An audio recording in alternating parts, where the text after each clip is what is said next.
Hey guys, what is up and welcome to another episode of Did You Know featuring Wukong. If you enjoyed this episode, please don't forget to throw in a like to let me know, and on top of that, it helps me quite a bit, but without any further ado, let us jump straight into his abilities. Wukong's passive, which grants him extra armor and magic resistance based on how many nearby enemy champions there are, will not work if you have no vision of the champion, aka a champion that is stealth or a champion that walks into a brush while it is not warded. However, it will work with clones such as LeBlanc's passive. As you can see here, second her clone gets popped, I have even more armor than when it is just LeBlanc alone. As you can see here again, it went back to the normal state. If Wukong happens to use his clone as Vi targets him with his ultimate, Vi will actually go straight to him himself while he is invisible and completely disregard the clone. This is really important to remember when facing such a champion. On the contrary, a Fiora ultimate will actually keep attacking the clone even though he uses his W, but there's a chance that she will attack you every now and then if you are too close to your clone while she's whacking away at it.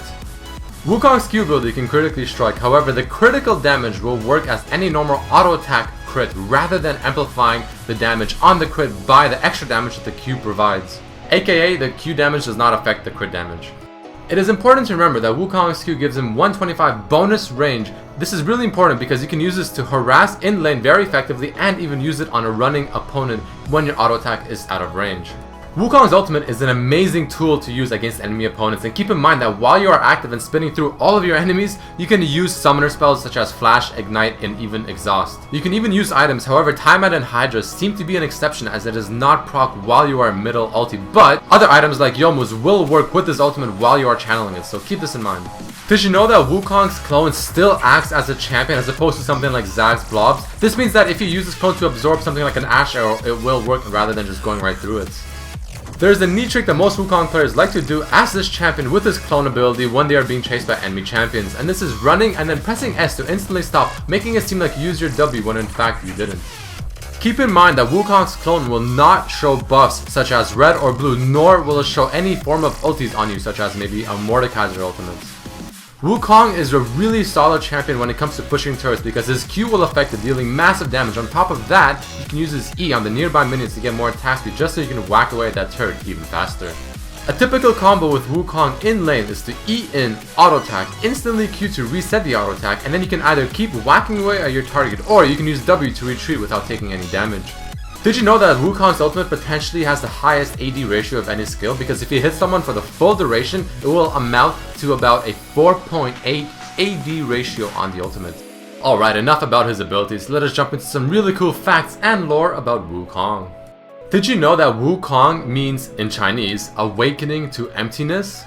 Wukong was voiced by Spike Spencer. He is someone who is very popular because he has voiced numerous amounts of other animes, games, and even been on radio talk shows.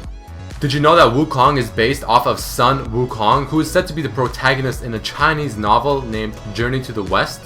For any of you Dragon Ball or Dragon Ball Z fans out there, Wukong in Japanese is said to be Goku, and Sun Wukong is Son Goku. And Goku is inspired from the legend of Wukong as they both rode a Nimbus Cloud, both are Monkey Kings, and both use an enlarged staff. On top of that, Wukong's passive, Stone Skin, can be based off of the fact that Sun Wukong being born from a stone and being born from Earth itself. This is also shown because he turns to stone whenever he dies within the game.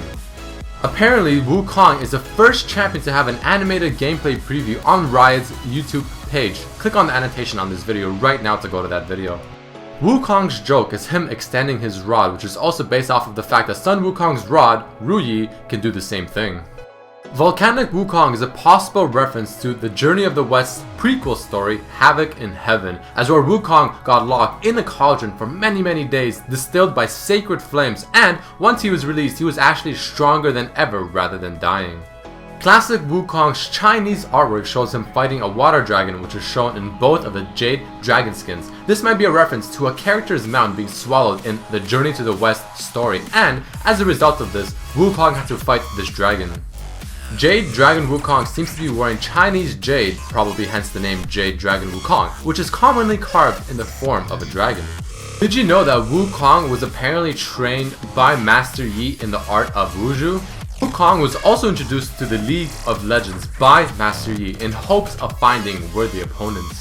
And here's another pretty interesting one. So we all know and love Doran for making Doran's blades, shields, and rings. You know, probably being very rich from that as well. However, did you also know that he made Wukong's staff?